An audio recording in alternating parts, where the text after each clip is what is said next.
الشیطان اللعین الرجیم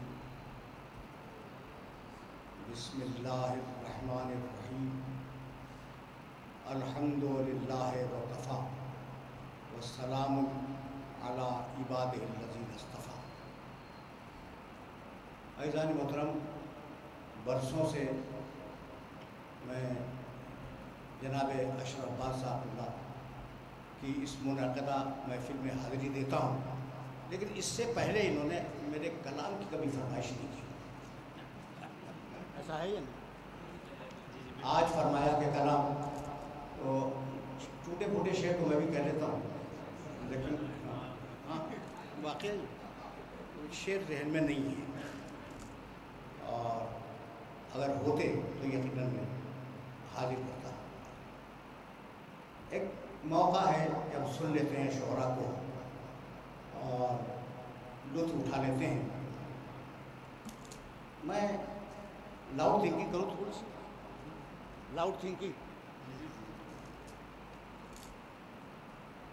جناب شاعر نے اپنے شاعر ہونے کا جو ثبوت دیا وہ اس مصرعے میں، مصرعہ کیا تھا بھائی؟ اللہ اور نبی کی، تو بھائی اللہ تو غنی الحمید ہے، اس کی تو کوئی ضرورت ہوتی نہیں ہے، لیکن شاعر کو حق حاصل ہے کہ وہ استعمال کرے۔ ہاں مسئلہ یہ ہے کہ نہیں، بہت اچھا تھا، اور یہ آپ کو یہ لیبرٹی حاصل ہے اس لیے کہ شعر میں ہے مبالغہ، اور مبالغہ کا مطلب ہے کہ بات کو بڑھا کے بیان کرنا۔ تو اب اللہ کی کوئی ضرورت نہیں ہو سکتی، وہ قادر مطلق ہے، وہ غنی ہے، مستغنی ہے، ضرورت کا لفظ تو نہیں ہے نا، لیکن یہ کہ در چراغ عقل، ایک شعر سنتے جائیں کسی پرانے شاعر کا، بے چراغ عقل در کوئے شریعت با منے، عقل کے چراغ کے بغیر شریعت کی راہ میں اپنا پاؤں نہ رکھو۔ شریعت کے راستے میں، یا آپ کا راستہ تو شریعت کا راستہ نہیں ہے نا، مبالغہ کا راستہ ہے، تو آپ کیا اچھی بات کہی شاعر نے کہ بے چراغ عقل در کوئے شریعت با منے، چراغ عقل کے بغیر شریعت کی گلیوں میں نہ جانا۔ با محمد ہوشیارو با خدا دیوانہ باش، تو اب خدا سے دیوانگی کا تو حق حاصل ہے، اس لیے کہ مبالغہ شاعری کی ایک صنف ہے، بات کو بڑھا کے بیان کرو۔ اب میں ایک شعر آپ کی خدمت میں عرض کروں مبالغے کا، عربی زبان کا ایک شعر ہے، اور وہ شاید 20 سال پہلے تک وہ زندہ تھے، اور جو حیثیت جوش مرجی آبادی صاحب کی آپ کے اردو میں پائی جاتی ہے، ان کی حیثیت تھی عربی شاعری میں محمد مہدی جواہری کی، بہت بڑے شاعر تھے۔ اب مجھے نہیں معلوم کہ وہ زندہ ہیں یا نہیں۔ انہوں نے ایک شعر کہا سامرہ شہر پہ ایک قصیدہ لکھتے ہوئے، الجو افرط فی الصفائے فلو جرا نفس علیہ لبان فی مسئولہ، سامرے کی فضا اتنی صاف اور اتنی شفاف ہے کہ میں سانس روکے ہوئے بیٹھا ہوں۔ ترجمہ سنیے گا، الجو افرط فی الصفائے فلو جرا نفس علیہ لبان فی مسئولہ، اتنی شفاف فضا ہے سامرے کے شہر کی کہ میں نے اپنی سانس روک لی ہے کہ اگر میں سانس لوں گا تو سانس کا دھبا کہیں فضا کے آئینے پہ نہ آ جائے۔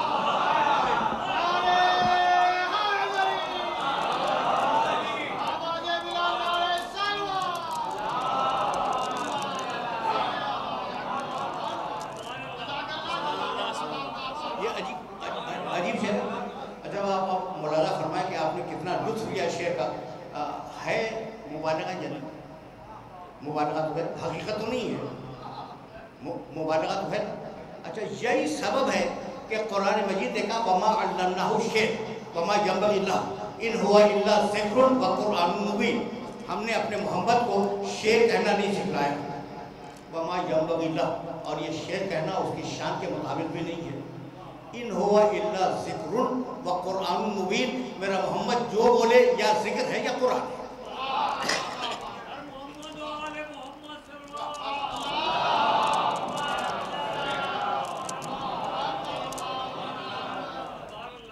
یہ مرحلہ فکر عجیب ہے، بڑی مشہور آیت ہے سورہ یاسین کی، وما علمناہ الشعر، ہم نے اپنے محمد کو، اپنے حبیب کو شعر کہنا نہیں سکھلایا. وما ینبغی لہ، اور یہ شعر کہنا اس کی شان کے مطابق نہیں ہے. ٹھیک. ان ہوا الا ذکر و قرآن مبین، میرے نبی کی زبان مبارک سے جو لفظ میں نکلے یا ذکر ہے یا قرآن ہے. تو یہ اچھا بھائی اب یہ بتاؤ مجھے کہ شاعری اچھی چیز ہے یا بری چیز ہے؟ آپ تو کہیں گے ہی کہ اچھی چیز ہے، اور واقعہ یہ ہے کہ شاعری اچھی چیز تو ہے. اگر شاعری اچھی چیز نہ ہوگی تو حضرت ابو طالب علیہ السلام قصیدے نہ فرماتے.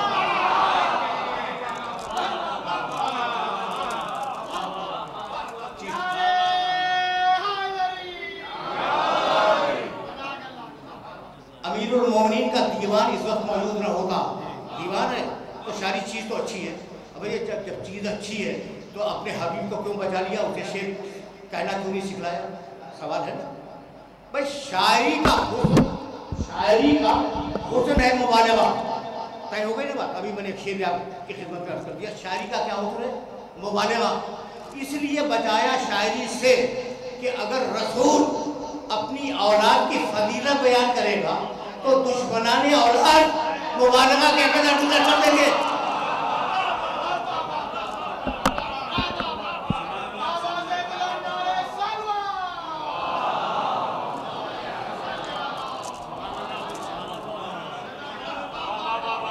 یہ جو منافقین ہے نا کہیں گے بھائی شاعری کا تو حسن ہی مبالغہ ہے، رسول اپنی اولاد کی شان میں مبالغہ کر رہا ہے.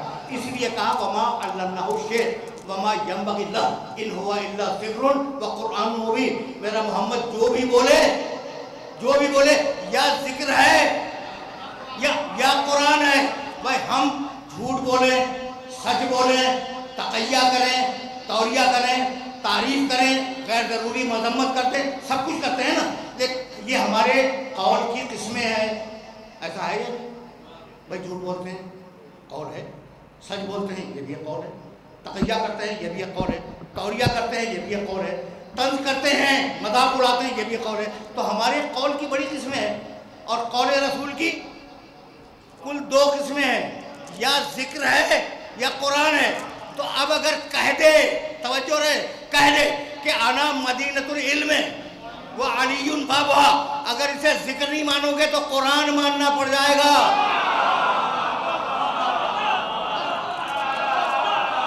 سیدھی بات.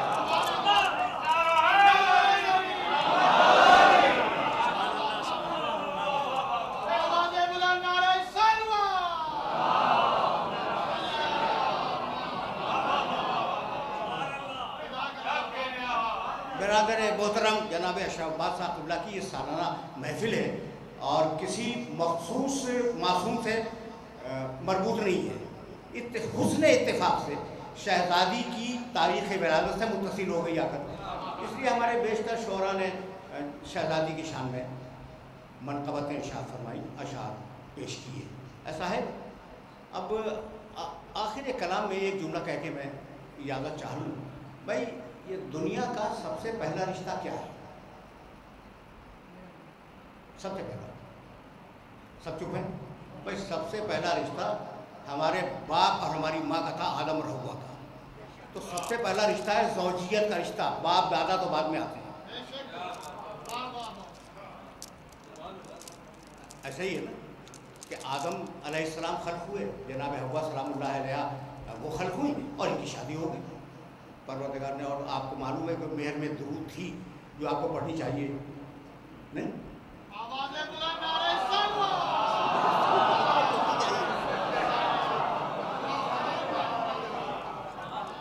جناب حوا کا جو مہر رکھا گیا تھا کتاب. اچھا پھر ہماری ہی کتابوں میں نہیں، عالم اسلام کے بزرگوں نے لکھا ہے کہ جناب حوا سلام اللہ علیہ کا جو مہر تھا وہ محمد والے محمد پر درود.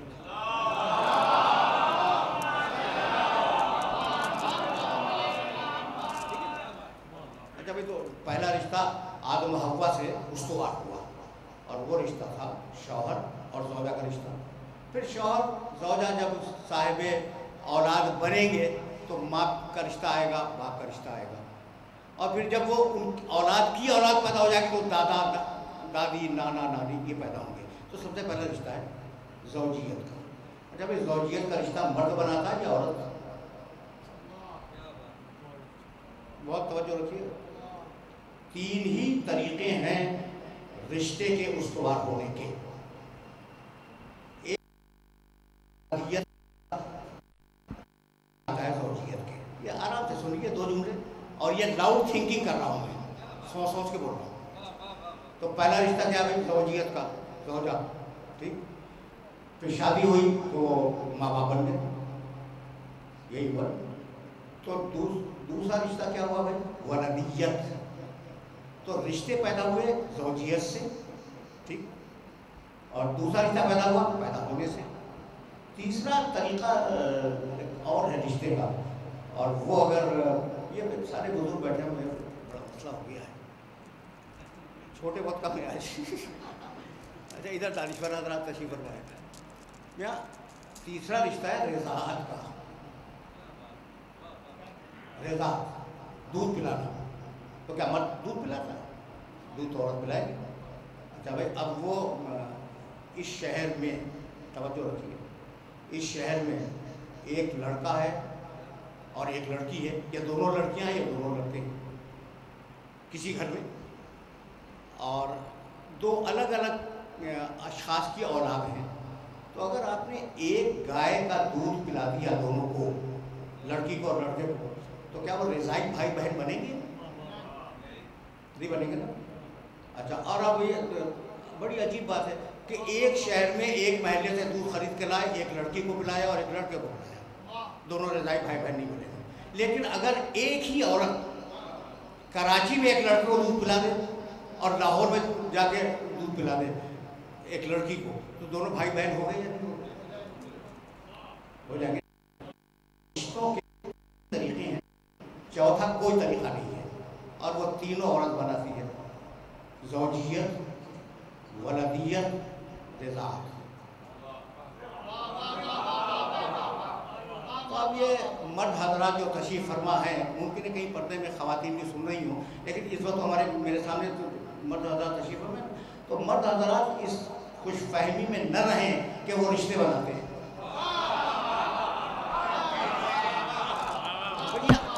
یہ آخری جملہ عرض کر رہا ہوں, مرد حضرات اس خوش فہمی میں نہ رہیں کہ وہ رشتے بناتے ہیں. رشتہ بناتی ہے فقط اور فقط عورت. گھر میں آئی زوجہ بنی, اولاد دی ماں بن گئی, دودھ پلا دیا پھر ماں بن گئی. تو رشتے مردوں سے نہیں چلتے, رشتے ہمیشہ عورتیں چلتے ہیں. یہی سبب ہے کہ آیے تطہیر کی شان نزول میں جب تعارف ہوا تو محمد سے نہیں ہوا, ہم فاطمہ و ابوہا.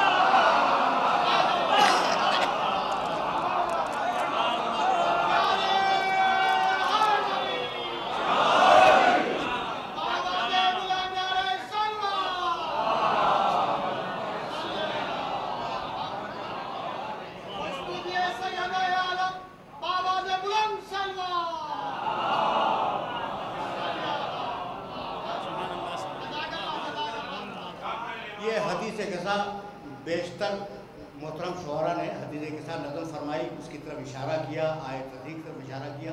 تو حدیث قصہ شان نزول آیت تطہیر ہے, تو یہی تو ہے نا. اچھا تو ہم فاطمہ تو و ابوہا و بعلھا و بنوہا. کون ہے بھائی چادر میں؟ فاطمہ ہے, ابوہا اس کا باپ ہے, بعلھا اس کا شوہر ہے, بنوہا اس کے بہت سے لڑکے ہیں.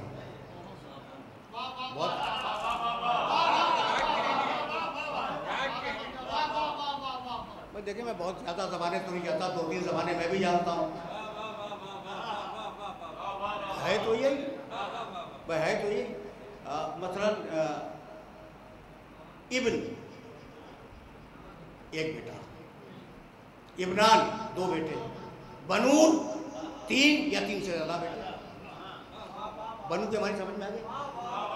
تو اب عربی زبان میں واحد, تثنیہ اور جمع یہ 3 شعریں پائے جاتے ہیں, اور دوسری زبانوں میں لڑکا لڑکے, 2 لڑکے کے لیے کوئی لفظ نہیں, 2 بیٹے کے لیے کوئی لفظ نہیں ہے.